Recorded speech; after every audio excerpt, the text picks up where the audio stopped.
The Sun Warriors are a loyalist non-codex-compliant Space Marine chapter created during the 12th founding. Formerly a fleet-based chapter, the Sun Warriors are known for their intense worship of God Emperor, whom they call the Harring Makapal. Proficient users of melter guns, orbital bombardments, and drop pod assaults, the chapter brings the might of the God Emperor's light to his foes in glorious fashion.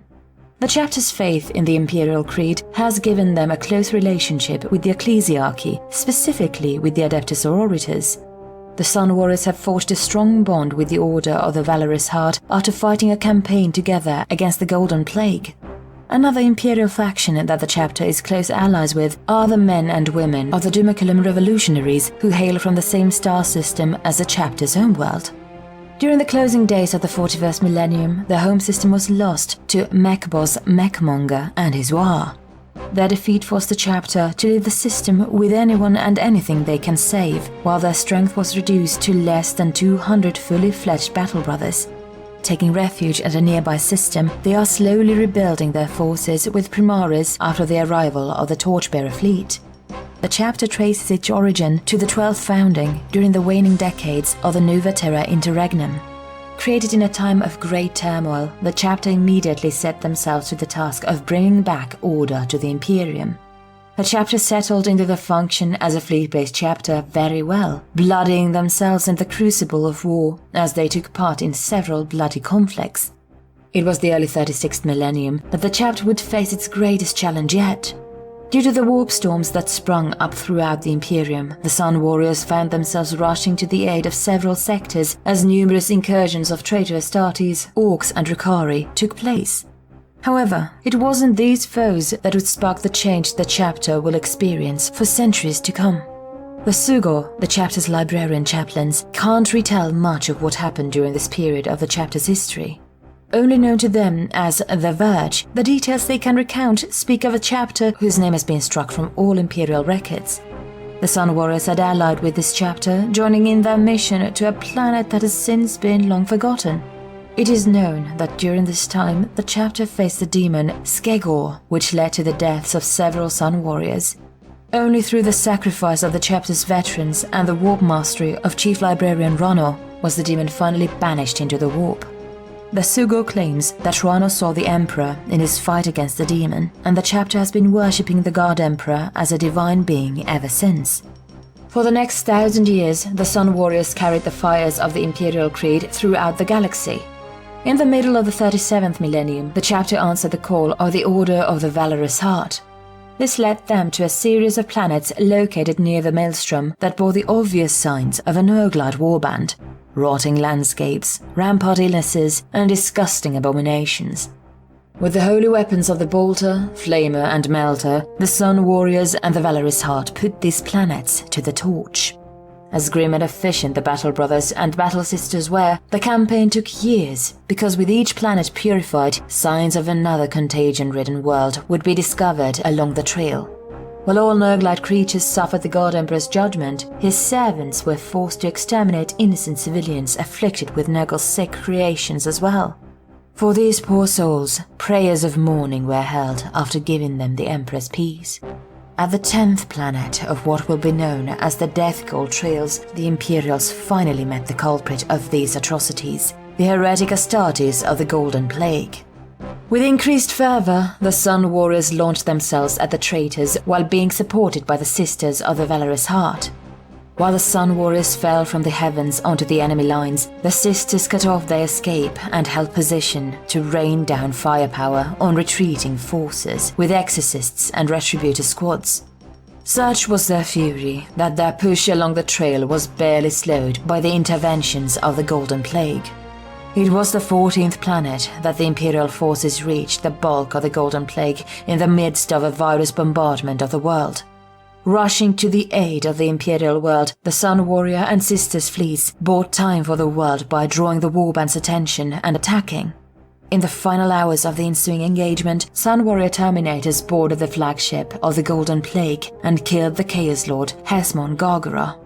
The death of their leader forced the surviving remnants of the warband to flee, ending the campaign in favor of the Imperials.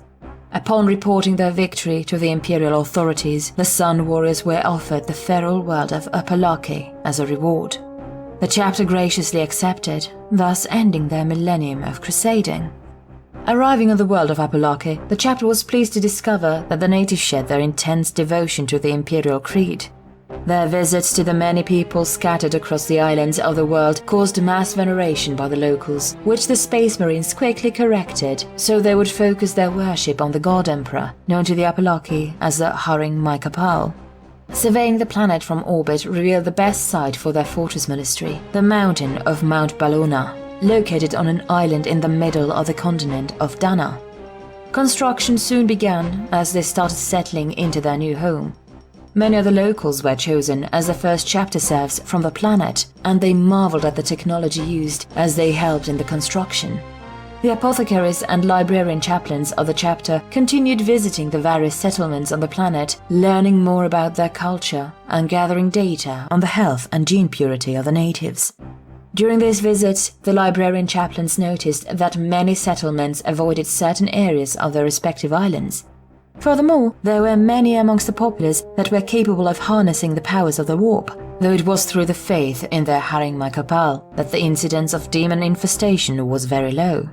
Through these observations, as well as the legends and myths told to them by the locals, the librarian chaplains concluded that the fabric between real space and the warp was weaker here than on most worlds.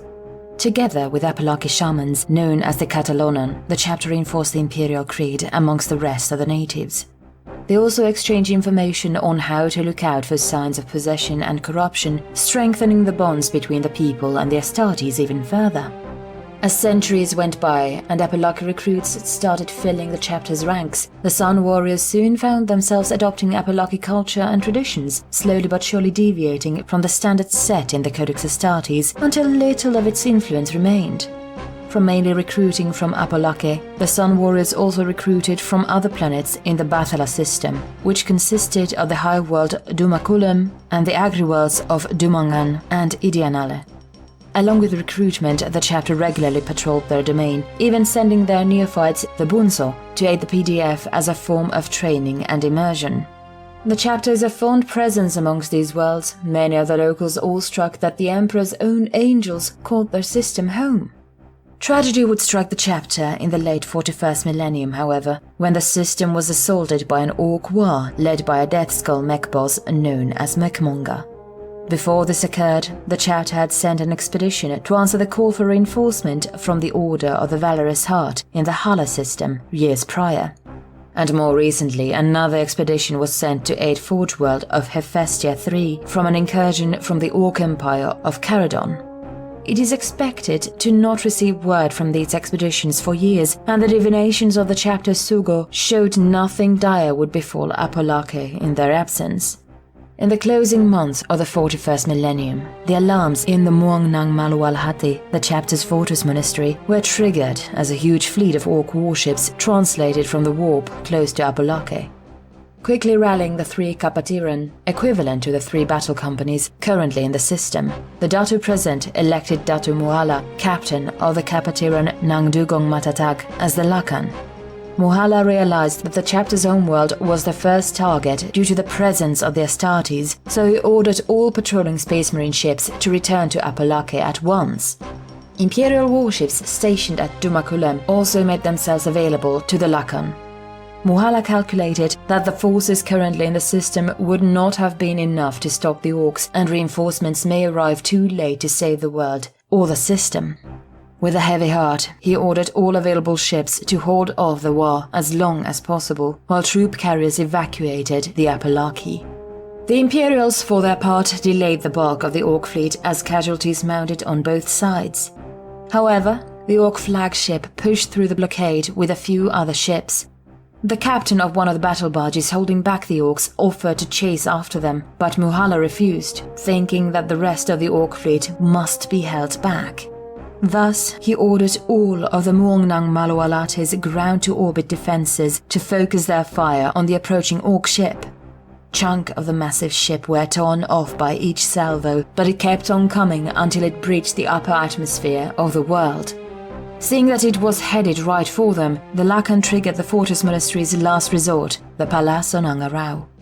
drawing all power from non-essential systems. The giant defense laser at the highest point of the Muongnang Malualhati fired an intense last beam at the flagship and all of its escorts, ripping all of the Voidcraft apart while shutting down many other chambers and systems in the Fortress Ministry. Momentarily victorious, the chapter began to restart many of the chamber systems. When Augur system and communications were re-established, the Sun Warriors learned that prior to the destruction of incoming Orc vessels, many of the Orcs escaped, teleporting to islands with major population centers. While some villages had begun to send people to the Muongnang Malualhati, many had been caught off guard by the sudden arrival of Orcs. Muhala quickly deployed several ground forces to hold back the Orcs as he sent the chapter's reserve forces, the Bata, to several villages to help with the evacuation. He also ordered the Bunso to escort the villagers that made it to the Dana. Meanwhile, the Imperial defense in space was beginning to crumble as more and more Orc ships slipped past the blockade. On the ground, many of the Orc groups targeted the missile silos found in several islands. While the battle brothers he sent to hold back the Orcs were barely doing so, what concerned Muhala, however, were the reports of 3 massive mega Gargants and several more Gargants gathering in the eastern jungles of Dana. Taking into account all the vehicles and marines he still had in his Fortress Ministry, he kept around half a Capituran's worth of squads in the Fortress Ministry and sent the rest of the forces to delay the Orc walkers. He then had the chapter's venerable dreadnoughts awakened, bringing them up to speed and readying them for the fight to come. 6 weeks after the Orcs made landfall, the Sun Warriors were forced back into the islands where Mount Ballona resides. The Imperial blockade had broken in the first week as more Orcs translated into space following the psychic field generated by the war. Focusing on the Sun Warriors' homeworld, the incoming Orcs also came out of the same translation point as the first Orc wave. Whether it was because of a tactical prioritization by mech boss Mechmonger or because of the potential of a great fight can only be surmised by future generations. Evacuation efforts during these weeks of slaughter were barely successful. Orc warbands overwhelmed the thinly spread Sun Warriors, otherwise they were slowed down by the native beasts of the planet. Only precious few from every village were taken to the Muongnang Malualhati. To their credit, the Apalaki that remained faced the Orcs as if they were just another native beast, though this did not slow the Orcs in the slightest. When the Imperial blockade broke, Lakan Muhala ordered the surviving ships of their fleet to join the other Imperial warships at Dumakulam to prepare for their last attempt at evacuation. Consisting of the chapter's 3 battle barges and surviving cruisers and escorts, they quickly repaired as much as they could as they awaited Muhala's orders. They received the order after a week of waiting, and all Imperial ships set off on what could probably be their last battle. Around Apalake, several Orc warships turned to face the oncoming evacuation fleet. Their plan was to punch through the Orc ships to give the 3 Space Marine battle barges room to approach the planet. Several warships on both sides were taken out, but the battle barges were able to punch through. Reminiscent of moving fortresses, the battle barges took hit after hit as they attracted more Orc ships to them. On the ground, the Orcs had breached the Muongnang Malualhati's gates. The last Mega Gargant was the one to break through, getting itself destroyed in the process. However, a handful of Gargants and an endless horde of Orcs ran rampant inside the fortress. True to their nature, Mechmonger and his Death Skulls had also looted the vehicles Muhala sent before, and bastardized versions of their tanks and troop transports assaulted the Fortress Ministry. It was all that the chapter's defenders could do to slow them down. The hangars, meanwhile, were full of the refugees that made it to the chapter. Chapter relics, their precious gene seed, and the chapter's neophytes were also prepared for transport. Huddled together, as the battle inched closer and closer, the Apalaki quaked in fear, but were ready to get on gunships that would fly them to the battle barges. Seeing that the 3 battle barges were close but under heavy fire, Lakan Muhala ordered 1 battle barge to enter low orbit while the other 2 distracted the incoming Orc warships. All 3 complied, and it was decided among them that the Pusonan Kakitingan would be entering Apalake's airspace to receive refugees. Muhala then ordered his brothers in the hangars to start filling up the gunships and sent them out to the incoming battle barge. Slowly, the hangars were emptied as flights of Thunderhawks flew back and forth. With the mighty battle barge watching over the gunships, the refugees were ferried relatively safely. The weapon systems of the battle barge also took aim at the hordes of greenskins fighting their way into the chapter's home, though it did little to stem the tide already in the fortress monastery. Inside the Muongnang Malualhati, the defensive position of the Sun Warriors fell one after another to the Orc onslaught. Having destroyed the elevators in the keep, the Space Marines forced the Orcs to get bottlenecked at the stairs. As they ascended, the greenskins spread into every chamber and destroyed or looted everything inside.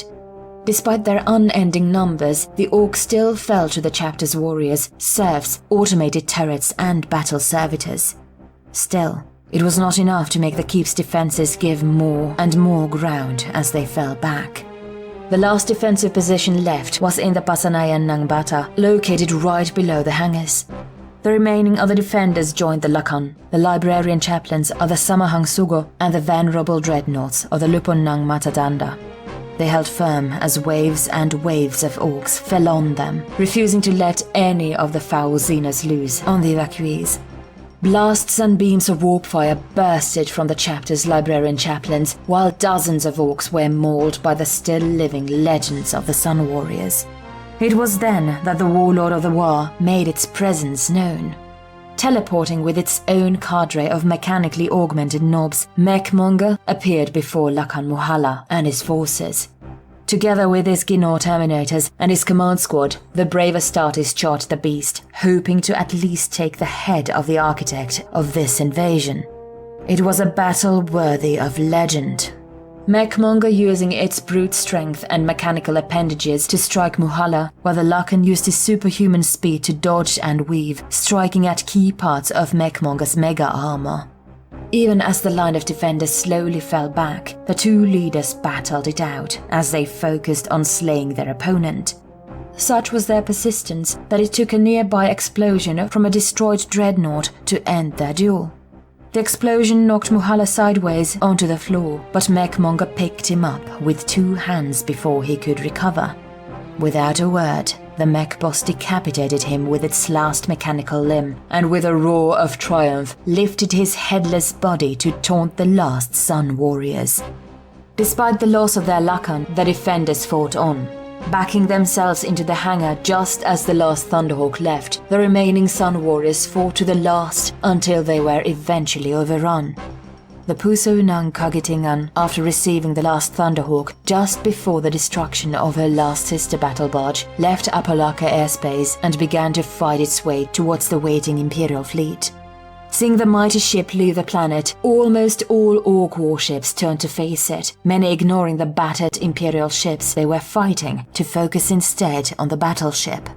When the Bathalon fleet left the ports of Dumakulam, the expedition of the Hallas system returned, translating from the warp at the system's Mandeville point.